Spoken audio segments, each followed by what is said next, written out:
Welcome to our session ABAP Strategy. My name is Karl Kessler and I'm responsible for the product management of the ABAP Platform.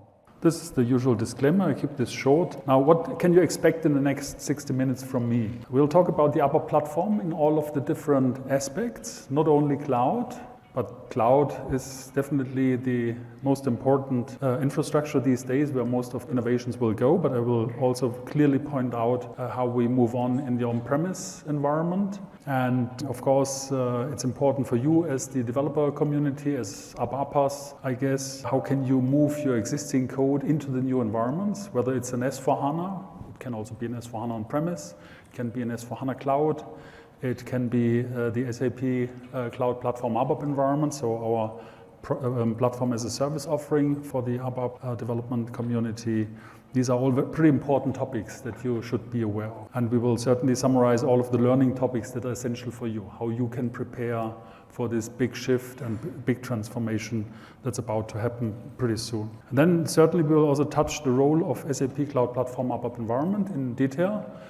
And last but not least, to learn how you can, what are the tools, what are the methodologies to take your existing on-premise code and then move it over to SAP HANA, move it over to the cloud, make it ready for S4HANA.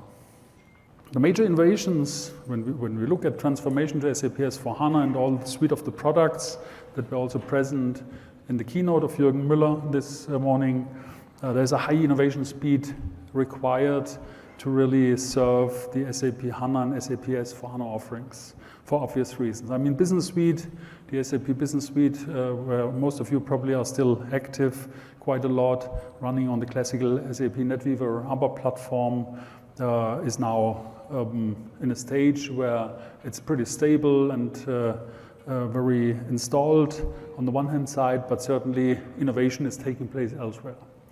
And you need to do the transformation. You need to find a way how to transform your existing assets into an S4HANA context. Now, on the S4HANA side, we talk about the ABAP platform because most of the technology is really implemented with SAP HANA underneath and the ABAP stack on top. There are only a few components that we sort of have taken over from the NetWeaver history, if you will. For example, printing with Adobe Forms requires a Java stack, but everything else is pretty much ABAP based. And the three major areas of innovation, definitely for a couple of years now, is the SAP HANA platform, data platform and database system, the in-memory SAP HANA system, which is around for quite a couple of years now and very proven as a data platform. Then the Fiori philosophy, that means our new user interface built on top of the SAP UI5 framework, HTML5 compliant.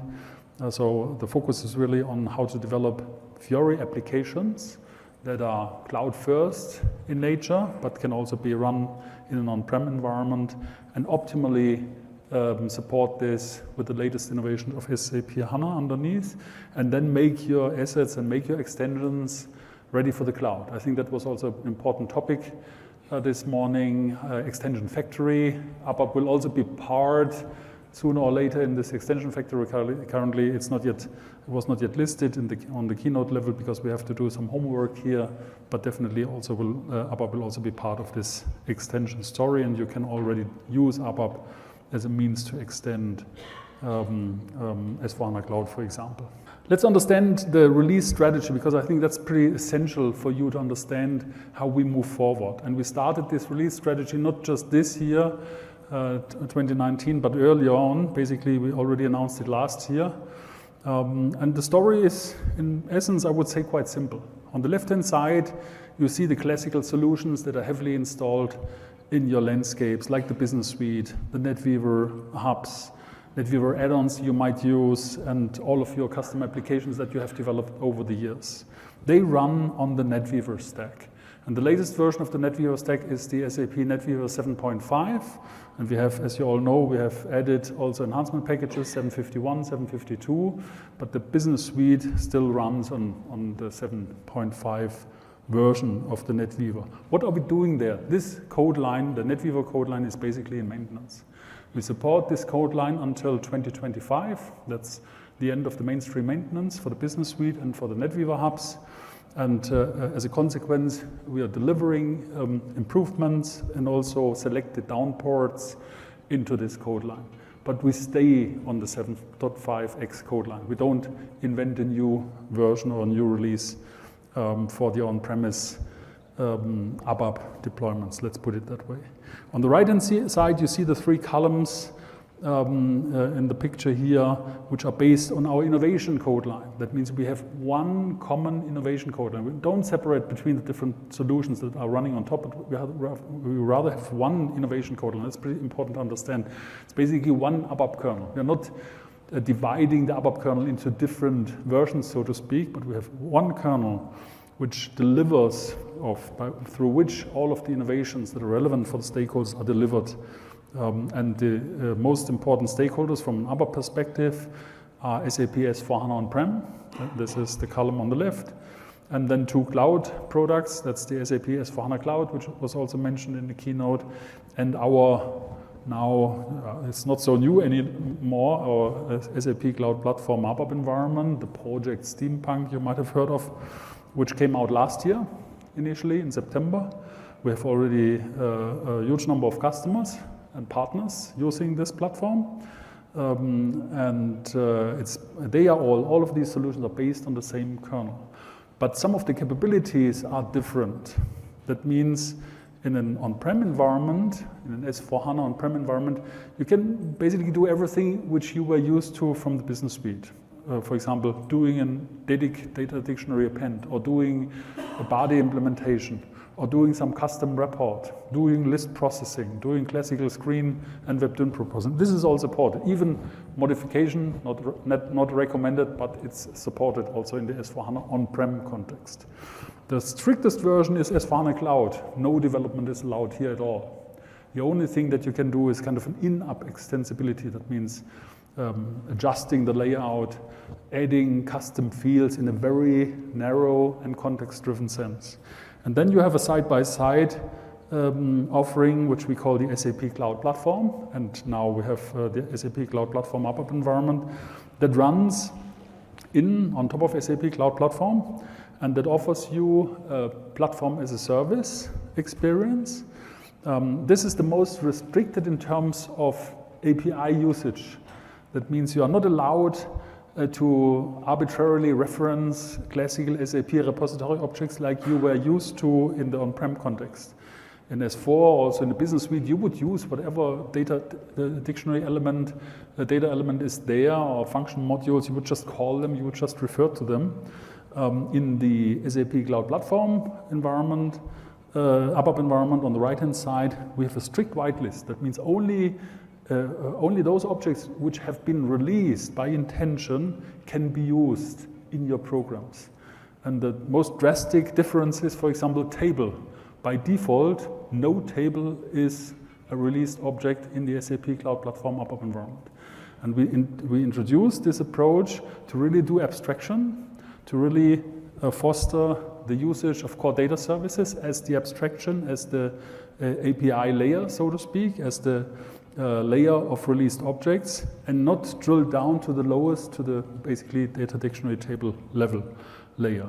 So that's something you have to be familiar with, and these released objects are checked by the compiler. That means you have no chance to sort of circumvene the rule set. It's been strictly checked by the compiler at compile time, but also at runtime. Yeah, we make both checks. There's no chance to circumvene these checks. All of the innovations are intended for SAP HANA-only deployments. That means now, in contrast to the classical NetWeaver environment where we support any DB in a least common denominator approach, we could never use special capabilities from the supported database systems. Here on the right-hand side, we can fully exploit the underlying potential and features which are part of SAP HANA. And that means that on the ABAP layer, we're also utilizing the SAP HANA capabilities in a sense that would have not been possible in the classical business suite. I'll give you later more examples on that one. From a release cycle perspective, what we're doing is typically we deliver our cloud updates quarter by quarter, And we started, for example, in the SAP Cloud Platform environment. We are closely synchronized with SAP S/4HANA Cloud. So the latest version, which is currently out there, is the 1908. You see this on the slide in the middle. This corresponds to the SAP S/4HANA Cloud delivery. And the next one, which is currently in the works, will also be soonly released, is the 1911 for this year. And then we continue with 2002, 2005, 2008, 2011. And once in a year, typically in September timeframe, then we compile all of those changes, all of those quarterly updates into a yearly on-prem shipment. And the on-prem shipment just came out last week. That's the version ABAP Platform 1909. You see this on the left column in the innovation part of this slide. This is the foundation for S/4HANA 1909 on-premise. Yeah? So in that sense, all of the cloud innovations are delivered also to the on-premise customers, typically after year by year. And certainly, as you can imagine, there are certain functions in the cloud that can only be used in a cloud context. For example, cloud onboarding doesn't make too much sense in an on-prem environment.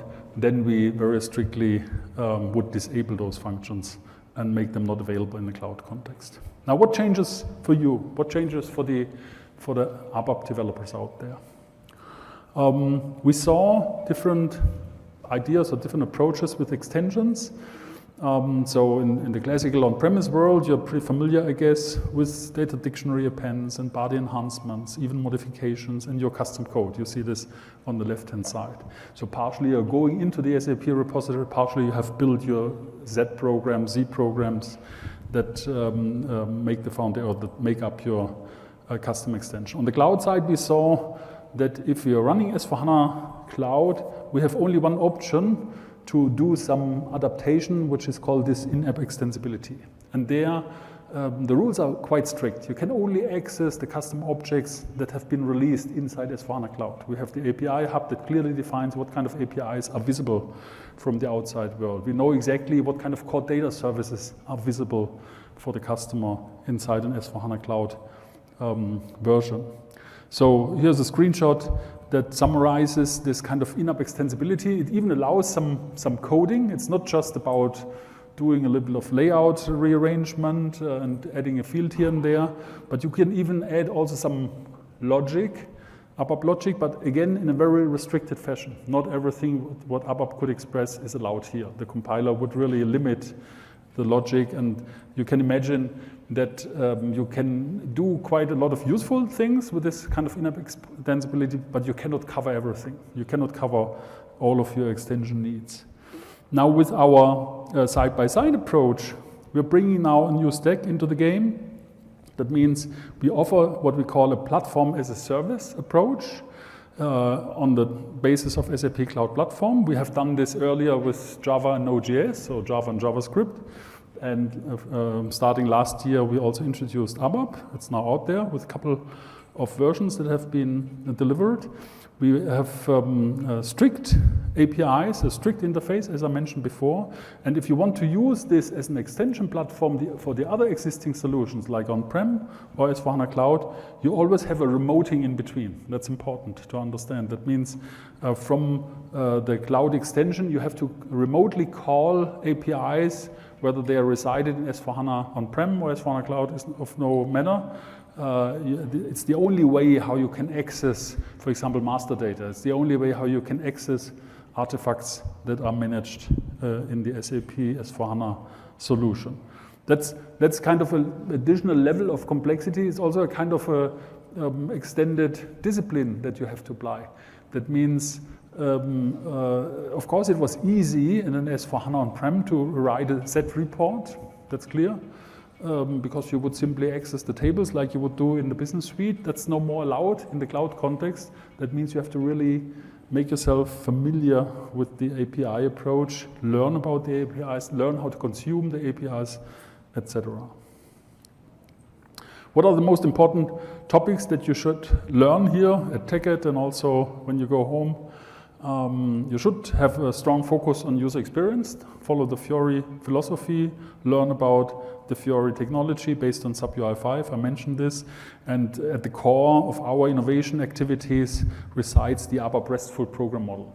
And if you're not familiar with this ABAP RESTful thing, talk about this in a second in more detail. We have it also available at the app space on the show floor, where you can really try it out with our new ABAP trial. Then it's about HANA. Now that we have innovations based on SAP HANA, we have restricted the ABAP innovation code line to maximally serve SAP HANA. That means you can now utilize those HANA capabilities. An example would be the core data services that you should be familiar with, because they have introduced for a couple of years now. We now talk about an ABAP SQL. We don't talk any longer about an open SQL, because open SQL is basically the least common denominator of all database systems. But we have now an ABAP SQL that is optimized for SAP HANA, that really leverages the SAP HANA operators. Then you have code push down by means of ABAP managed database procedures that you can use. So this is important that you make yourself familiar with HANA. Then about efficient development, that's clear. Different aspects. We have things like secure application development. We have agile and test-driven methodology. ABAP Unit is an important framework here. And custom code management. And here we have the ABAP Test Cockpit as the most important tool that helps you to transform, to analyze and transform your code base coming from the classical business suite, moving into S/4HANA, moving into the cloud, etc. And last but not least, about cloud qualities. We talked about the difference between in-app and side-by-side. We talked about strict whitelisting, about the usage of APIs, publicly available APIs, and of course, building quickly new cloud-ready apps on either through in-app extensibility, which is always limited conceptually, and then in the side-by-side approach on top of SAP Cloud Platform.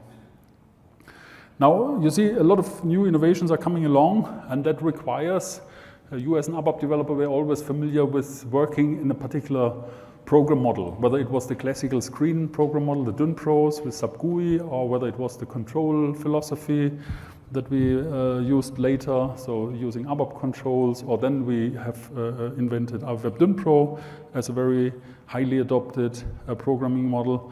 So basically, with release 7.5, we had this classical ABAP program model, screens, DynPros, web DynPros, if you will. And then we introduced a new program model because Fiori came up, but this intermediate model was basically focused on building core data services as a semantic data model underneath, and then try to sort of bridge the gap to the Fiori runtime environment by means of gateway services. So what you have to do is typically you have some ABAP data abstractions, for example, core data services, etc., but somehow you have to map them into gateway services so that the Fiori application could consume those gateway services through the OData protocol. And we have also added what we call the BOPF, Business Object Processing Framework annotations. You could even add some transactional capabilities to the core data services. But let's be honest, that was a transitional model. That means we had to do a lot of coding and plumbing, etc. It was not present in an intrinsic fashion on the ABAP language layer. Yeah, but you had to work with ABAP-based frameworks, which is always tough to debug and it's always tough to analyze. There's a lot of recordings out there that you can use if you want to study a little bit the philosophy or the history. But where we are going to is the ABAP RESTful program model. Why RESTful? Because OData is our RESTful protocol. We want to build RESTful aware services. We want to expose business services, how we call them, based on our data foundation with core data services. And we have added now recently transactional services to those core data services. Core data services is basically SQL views, if you will, from an executional standpoint. And if you want to do update, if you want to do delete, if you want to do insert, but also if you want to do locking, or if you want to do draft save, a lot needs to be implemented. And the idea is that our program model relieves you from all of these tasks, that you get a lot of automatisms and framework behavior, for free, let's put it that way, and gives you only then control if you would like to specify some specific code that should be executed on a certain event. We'll see this in a second. So this is basically where we're all heading to. We all know it takes some time to move from the old world to the new world, and of course you want to safeguard some of your older investments, and therefore we have two basically flavors of this program model. We call it the unmanaged and the managed scenario. The unmanaged scenario is something that talks about how can you embed your existing code in this new framework, in this new model. The managed scenario is something like the straight ahead roadmap, if you will. If you haven't had any code base before and you want to write something completely from scratch, something completely new, or you want to redesign some applications completely new, use the managed scenario because it helps you a lot. You will see this.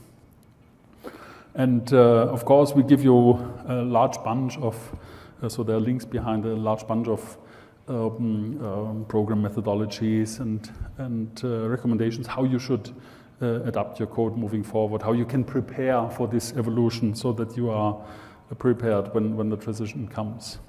So our approach is really whatever you have invested into in those previous program models, we try to support you to safeguard those investments. There's also a BOPF conversion plan, BOPF conversion plan, which is currently not yet available. You see this is planned for the 2020 deliveries, and of course wherever we can help you with tools, we will do so.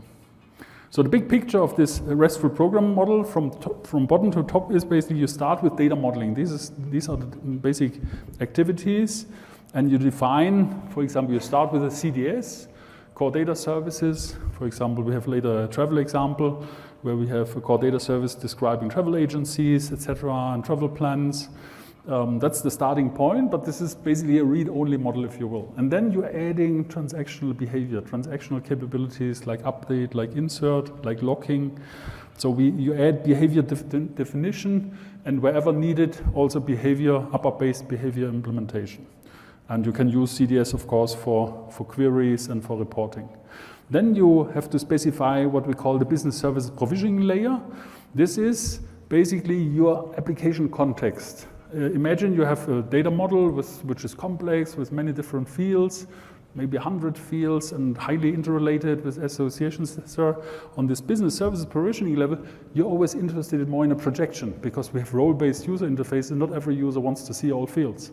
Not every user wants to see all associations, but just the associations the end user is interested in. And that means on the CDS side, we're working with projection views. That means we reduce the number of fields and the number of associations. We project also on the behavior. That means we don't need probably all transactional service, but maybe only a subset. And maybe there's also need for behavior implementation. This is currently not fully used, but we can do this. So currently it's not yet supported in the tools, but the idea makes sense, I would say. And then once you have done this projection, you can expose this business service to the outside world for consumption. This is done through service definition that just picks the CDSs you would like to make visible to the outside world. And then you map this to a particular OData protocol, version 2 or version 4 typically. And from that, you can then run the application. That's roughly the philosophy of this RESTful program model. Let's see this a little bit in practice to make things a little bit more tangible. Lots of terms and lots of methodology. Here I have started my ABAP in Eclipse development tool context. And you see I have a kind of a travel app. So travel agencies, travel plans, approval of travel plans. I mean, you're familiar with this type of business context, I would say. Now see first the physical model behind. We use a database table, and as you remember, this is something that you could not expose. It's just the physical container of the data, and this is the database table definition. So it defines a table with a couple of fields, with a client field, agency, custom ID. You don't need to understand all those fields at first glance, but this is also the basis of our apps-based tutorials. So if you go there to the show floor, you will see them in action. And let's see some of the data, not dramatic. So a couple of agencies and custom IDs have been added.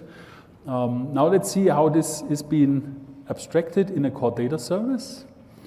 And here you see the data definitions. That's the read-only part, basically, of your underlying fields and tables. And here you see a ZI travel, MKK, and a CC travel. You see already the difference. There's an I that is an interface view, which is very close to the underlying database layer. And then there's also a consumption, CC, consumption level, which is more the abstraction you need to be used in the application. Let's see the interface view. That's just the physical view. I see the code. You see here, this is basically a view, which is based on this table that we just saw, the C travel KK table. It has associations, so links, foreign key relationships to agency, to customer, to currency, and probably even more. That are basically the associations that you can follow to other fields and contained in other core data services. And then you have a travel basically based on an ID, a customer, a begin date, an end date, and then things like the amount, etc., status information, all that kind of stuff. But it's just a view. Again, with pressing F8, you could see what is behind, and you see it's more or less the same like the underlying table, but in essence it could be different. If you go to the consumption layer, what you can see is, here is a consumption view being defined. Again, a view, define a view as projection. That means you are reducing the set of fields, but you also annotate UI annotations. That means you add code that organizes how these fields are being present in a Fiori application. Things like the layout, things like header information, type information, and you can use the full rich set of annotations. They always start with an ampersand, with an add symbol, add UI, add object model, add search, so you can add search capabilities and all that stuff. And so that's basically it. Let's see the behavior next. So I go back to the behavior definition, and you see for each of those core data services definitions, you can add a behavior. That's the transactional part. Let's take the behavior of the interface view, and you see something like, okay, I define a behavior, give it a name, I put persistency, the behavior is based on this table that we just defined, the C travel KK table, which you see down here, this guy. So let's go back to the behavior. So you see that we initialize the lock master. That means locking, NQ locking is part of this model. You don't have to deal with locking on your own. It's being done by the framework. That's important to understand. Then you have certain fields where you say they should always be read-only. For example, organizational information like last changed at, last changed by, created, etc. You don't want to deal with them on your own. It should be managed by the framework. And then there are some mandatory fields like agency ID that always need to be filled. There should always be a status. There should always be a booking fee and currency code. Otherwise, the record is not complete. And then it very shortly explains you, oh, there's create, update, and delete. That means framework takes care of the creation process, the update process, and the delete process. You don't have to code it on your own.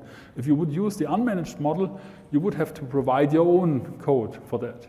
And for a flat table, this sounds not too dramatic, that's clear, but imagine if you have a very complex set of core data services that are linked through associations, the creation and the update and delete can be quite complex. For example, you should not delete a record if there are dependent records underneath. Yeah? You should not delete an order header if there are still order positions out there. Things like that can also be modeled inside that concept. And then you have things like validation and action. For example, here we have an action like accept a travel. Yeah, if you have a workflow to accept travel request, or validation, things like a travel start date should always be smaller than a travel end date for obvious reasons, but they can also be more complex. And you see that these actions and validations are something that you would like to have more control on. You would like to specify by means of ABAP code what should happen. Yeah? You want to basically apply your own logic, And here, if I press the control key, I can hover over the class name. It tells you it's a managed implementation. That means most of the stuff is automatically being provisioned by the framework. But if I want to gain control, then the coding is residing in this class. And I go to this class, so I navigate to this class. And then the class editor comes up. And you see in the declaration, class CBP I travel MKK, long name, definition public abstract final for behavior of. Sounds cryptic, sounds complex. The tool will create this kind of logic for you. That's basically read only. The tool will do it. Interesting is here that you can provide your own code under local types. And here you see that we have something like, for example, a method validate the dates, where the date logic is being validated, or set status completed when a booking has been done, when a travel has been accepted. Then you want to, for example, mark this in a state transition. Just, for example, add everything accepted in a particular acceptance field. And these, for example, this validate dates will then be used here in a method, validate dates. And you see I put a breakpoint in here, because at that point, a check is being done. Let's see this in a second, how that looks like. So I go to my core data services back again. I go to business service. And of course, you need to create those artifacts. When you're building an application, you walk through this structure, basically, create those artifacts. We'll help you with the tutorials. So I really highly recommend that you drop by at the App Space. There we build a complete example. And the tools help you a lot to navigate between the different artifacts. It's not that you have to type everything. Yeah? The tool is clever enough to understand you have started with a CDS. Next natural step is create a behavior. Yeah? So that you are really led through this process. Now I go to the business services. And here you see the service definition. Not so interesting, to be honest. It's just the enumeration of the services, and I go now to the consumption service. We would like to see this thing in action. Yeah, it's lots of theory. Now let's see how it looks like. And you see here all of the OData services that have been exposed. For example, airport, travel agency, passenger, country, currency, and travel processor. That's basically the inbox of the manager who would approve a travel request. And by making a double click, the Fiori application is being created automatically for you based on this underlying RESTful model. So I have to log on. Where's my cursor? And now see the whole thing in action. That means you see now a Fiori application comes up. It has already predefined fields that came from this core data services consumption definition. Yeah? Like travel ID, agency, also the formatting of the fields, which is different depending on the type, is here. You can look for the data behind. So give me the data which is behind this service. So I get a couple of records that have been added earlier. I could look into the details. So I could navigate, follow an association, and see the details of this particular travel plan. And now I could, for example, say, okay, why shouldn't we do a change? And see, for example, the start date. Yeah, we have now June is not so good. Let's go here to September. So September 24th. Let's say I would start my travel at 27th and return here at 25th. Sorry, this guy here. September 25th. This guy. Definitely makes not too much sense. I make a save.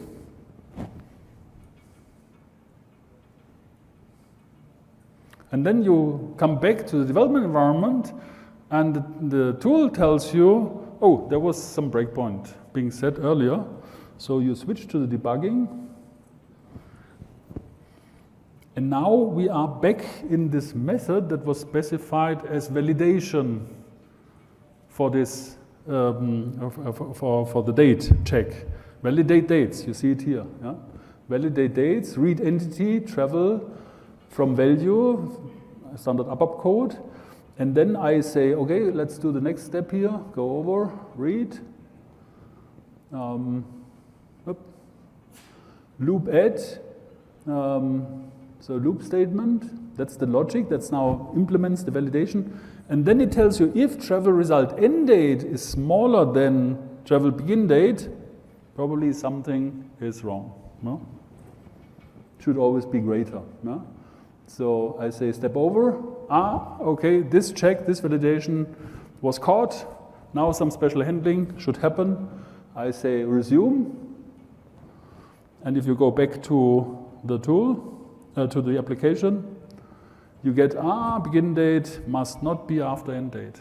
This message was compiled through the next ABAP statements, basically. Yeah? You're building up this error message because you encountered a situation that the validation would not work. Yeah? Start date must always be smaller than end date. And you can imagine there's a lot of more validation logic that you can implement and apply. Of course, standard things like formatting should always be done by the framework itself, but the more complex logic, this is where you get control over this RESTful thing. So basically we have at Upspace, sorry for always doing this advertisement here at TechEd, but there we have stations. I really invite you, come over, get your own free trial user and play through with these tutorials. Make yourself familiar with this new ABAP, if you will. I think you can learn a lot based on a simple example. I think it's definitely worth a try. Let's go back to the presentation. So we saw the program model. We have also added a lot in terms of optimizing the usage of SAP HANA. We started early with the core data services, but initially core data services were portable, so you could also use them in an NADB context until 752. Yeah? With the 752, basically we put the NetWeaver versions to maintenance, and all of the innovations now go into S4HANA, S4HANA Cloud, and our cloud platform ABAP environment. That means we can then not only do this OpenSQL any longer, but we could already do something like core data services in SQL script. We could say, why not allowing database procedures to be called from within ABAP? And from an ABAP perspective, a database procedure is a class, is an ABAP class with input and export parameters, but the code inside is SQL script. And we manage the whole life cycle of this SQL script procedure on the ABAP layer. And it's clear such code would not run on an NADB version any longer. Yeah? Cannot. Yeah? It's SQL script, only HANA understands it, but we can now use it. And I think there's a lot of use cases in HANA processing where you can really benefit from SQL script because you can execute local code inside the database, doing optimizations, transformations very naturally.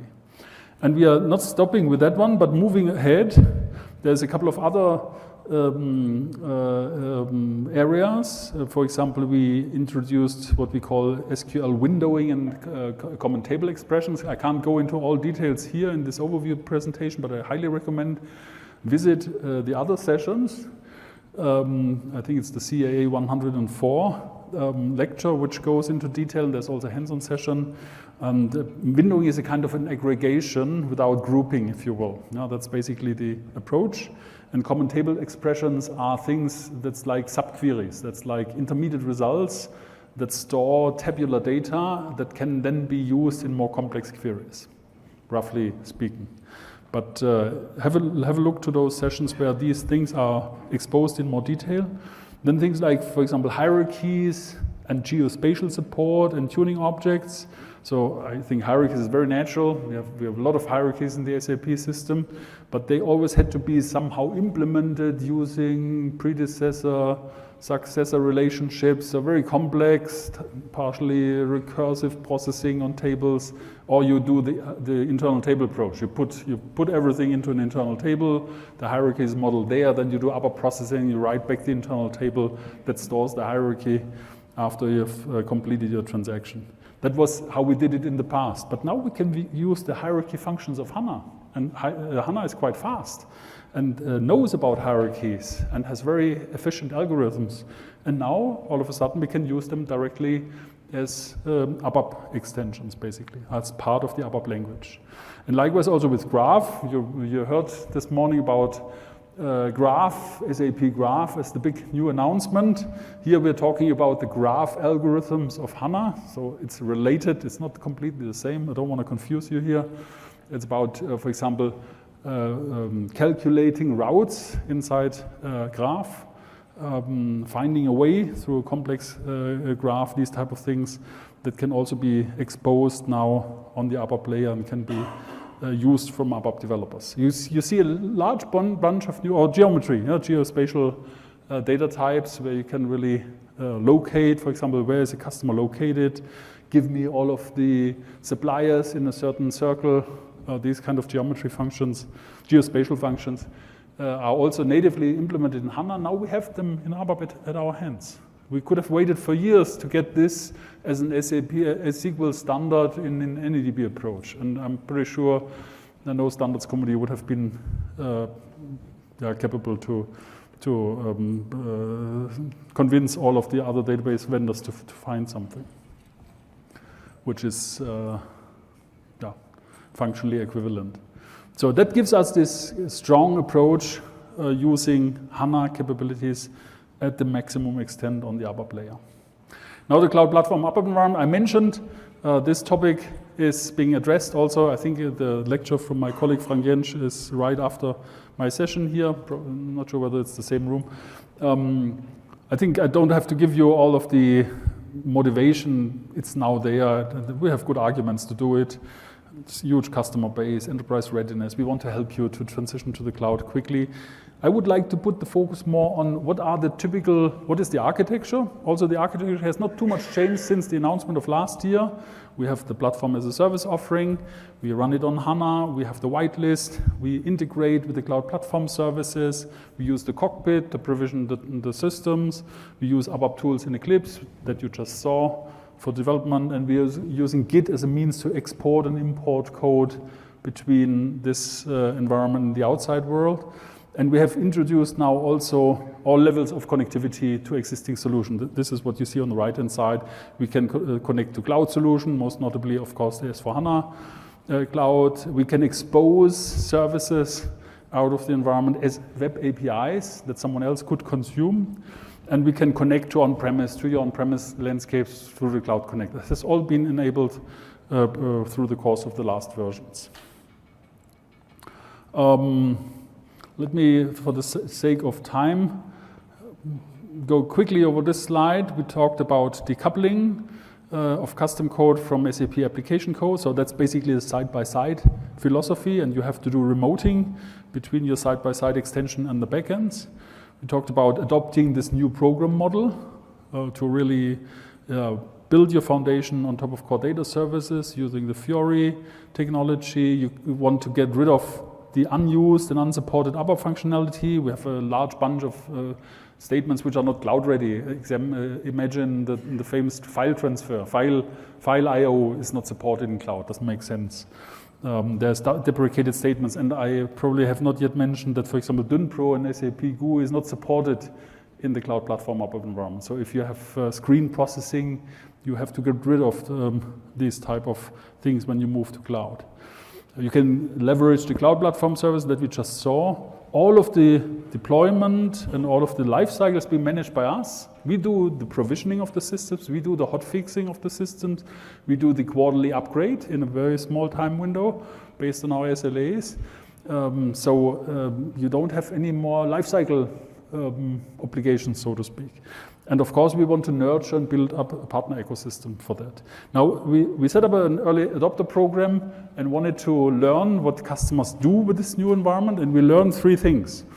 There's an extension scenario which we called, in this context, the Cloud ERP, as mentioned, that somehow tries to extend cloud solutions like the S/4HANA Cloud, and the only means is to do this in a side-by-side approach, and therefore you get all of the decoupling and the remoting between your side-by-side extensions and the cloud solution. That's a very common, natural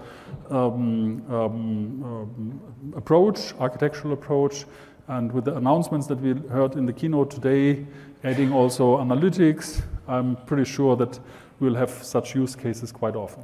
The second is this innovation platform. I mentioned this before. You want to take the newest ABAP and you want to take the newest HANA features and don't want to wait until a backend system is on a newer release level. Yeah? And we know this from the business suite. Customers using a certain enhancement pack and then they stay on this forever.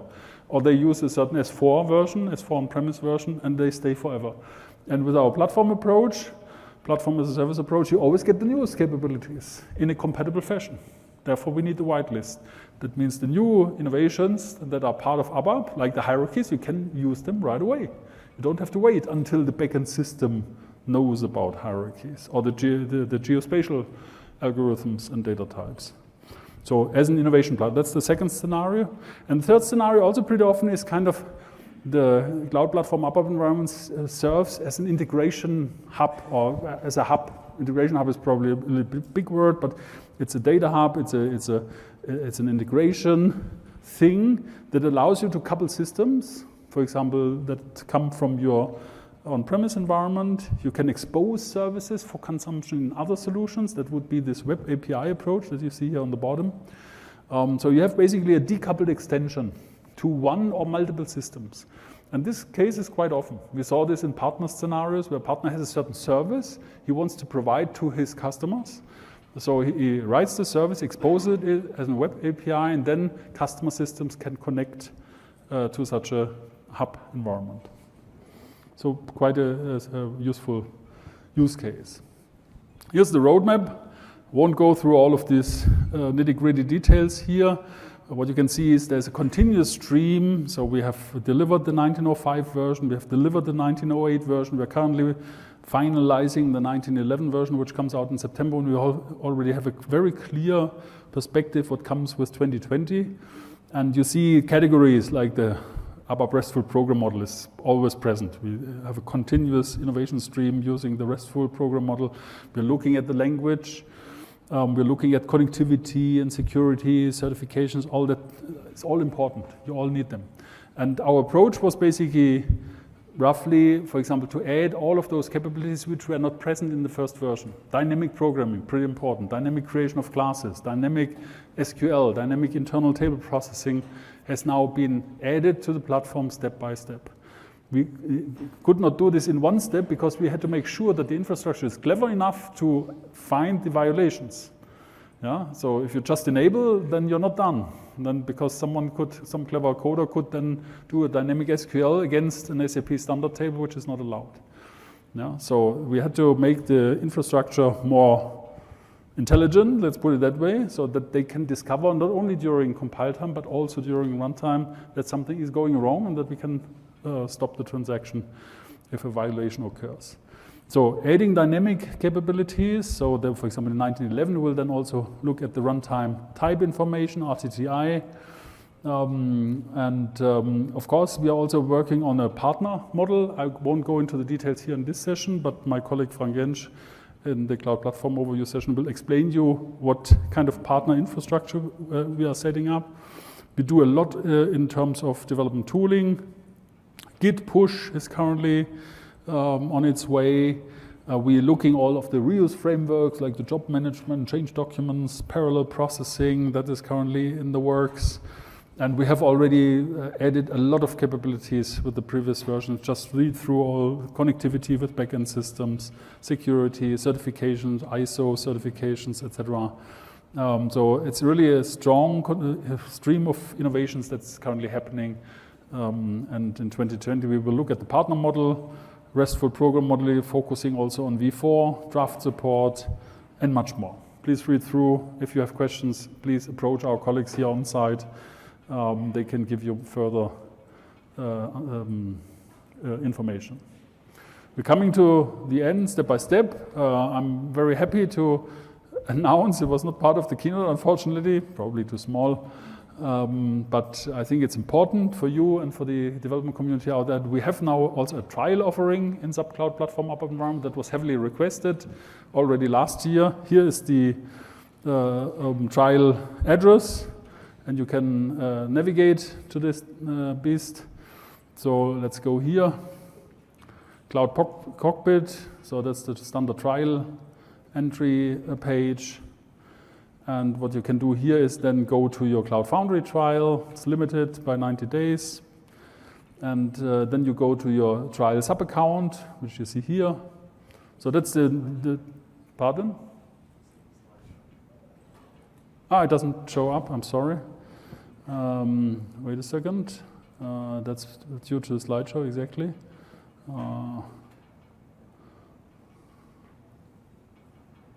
Okay, sorry for that. So here you see the navigation. I went to the Cloud Foundry trial start page. I went to my trial user, my trial sub-account, and then you can go down to the space. So that's pretty straightforward. The tool will help you to go there. And then you find your dev space. And inside that dev space, you can then go to a service marketplace. Just that you have seen this. And then you see this famous ABAP trial here as a tile. Yeah? And you would go into this trial. This will also be explained at the app space, so make sure to find your way to the app space. This is my last message in this direction. And here you see instances. And I've done this before, and you can do it on your own. Basically, what you see here is a user, a trial user. So we have a shared trial. That means multiple users are sharing the same trial. And if one is full, we create a new. So you're not necessarily always in the same trial system. And we have started up, of course, to make things easy. And what you get out of this, what you have to do is basically you have to submit your email address, which you use when logging to Cloud Platform. That is being used for authentication against the ABAP system. No? So we just copy basically your Cloud Foundry trial email user into the ABAP backend, and then the logon works. And the only thing you have to collect is this service key. But we have a tutorial that really explains you step by step to get there. So to find the system out there in the cloud, you need the key. And the key is just a large JSON file. No need to understand what's behind there. It looks a little bit cryptic, but what you typically do is you just copy this into your clipboard and pasted it into the ABAP development tools, and then you log on. That's basically what you do. That's the key, the identifier of your cloud system inside Cloud Platform. That's how it works. So in AppSpace, we are doing this. That's the first step. You create your first trial user. Yeah, I think we are almost through.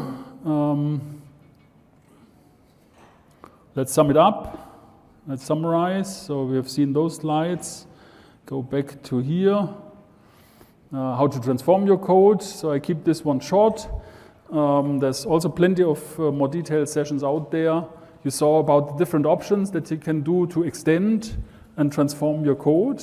Basically use side-by-side extensions, or you can also adapt your code when you make, for example, the S4 conversion out of your business suite system. And the S4 conversion has basically a couple of steps.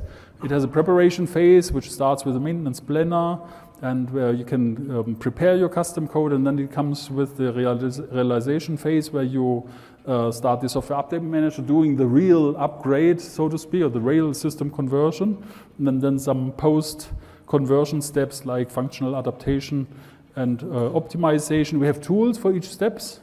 That means we can search for unused code, so that you don't take all of the code into your new backend system, but only the one that is useful, that makes sense, so you can reduce the scope. We have this custom code migration app, a Fiori app, which is also being taught here in several sessions, that helps you to keep track of your project and to find the corresponding code. You do the remote code check following the simplification database, which has been published by our S4HANA colleagues.